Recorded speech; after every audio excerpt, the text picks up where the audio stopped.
दुर्व्यवहार नहीं सिखाया। कहा कि बेटा तेरी माता सुरुचि ने तुमको उत्तम सलाह दिया है, यदि उस पद को प्राप्त करना चाहते हो ना तो राजा की गोद क्यों। सुरुचि मैया ने तुमको बहुत अच्छा सलाह दिया कि जा वन में तप कर, भगवान को प्रकट कर, लेकिन जब भगवान प्रकट हो ना तो राजा की गोद नहीं, प्रभु की गोद को मांगना बेटा, प्रभु की गोद को मांगना।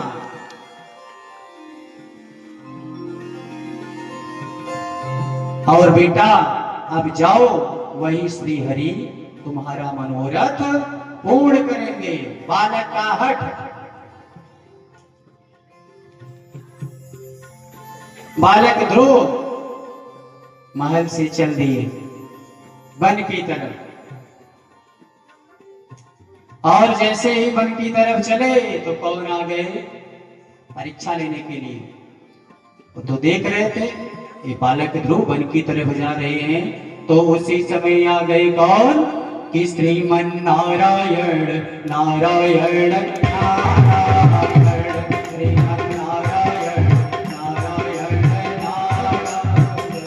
श्रीमन नारायण नारायण नारायण, श्रीमन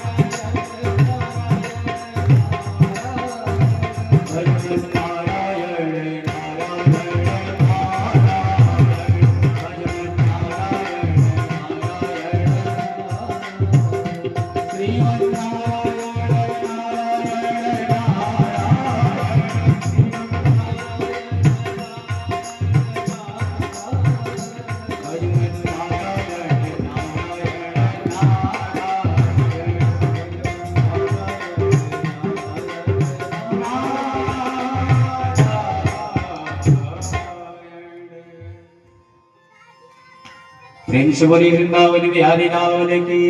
नारद जी आए, पूछा बेटा कहाँ जा रहे हो। तो ध्रुव जी कहने लगे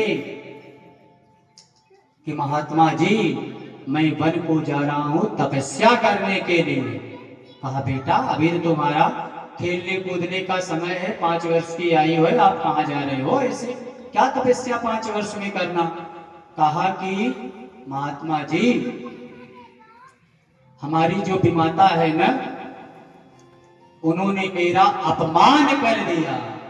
कहा अरे बेटा अभी तुम्हारी आयु 5 वर्ष की है, 5 वर्ष की आयु के बच्चे का क्या मान क्या अपमान।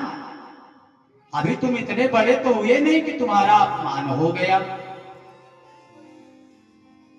कहा मनुष्य को चाहिए कि अपने से अधिक गुणवान को देखकर प्रसन्न हो, जो अपने से अधिक गुणवान हो उसको देखकर प्रसन्न हो, और जो कम गुण वाला हो उस पर दया करे। जिसको कम आता हो कुछ उस पर दया करे, और अपने से ज्यादा गुणवान हो तो उसको देखकर प्रसन्न हो, और जो अपने समान गुण वाला हो उससे मित्रता का भाव रखना चाहिए। इस प्रकार से बताया नारद जी। तो ध्रुव महाराज ने कहा दर्शिता कृपया पुंसा दुर्दर्शो स्म द्विधैस्तु यः।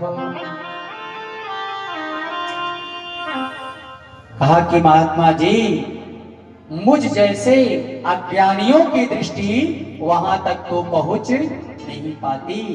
आप ज्ञानी हैं इसलिए इतनी अच्छी अच्छी बात आप बता रहे हैं, हम तो अज्ञानी हैं, हमारी दृष्टि वहां तक कैसे पहुंचेगी। तो हम अज्ञानियों की दृष्टि वहां तक नहीं पहुंच पाती। कहा कि महात्मा जी मैं उस ब्रह्म पद को पाना चाहता हूं जो त्रिलोकी में सबसे श्रेष्ठ है।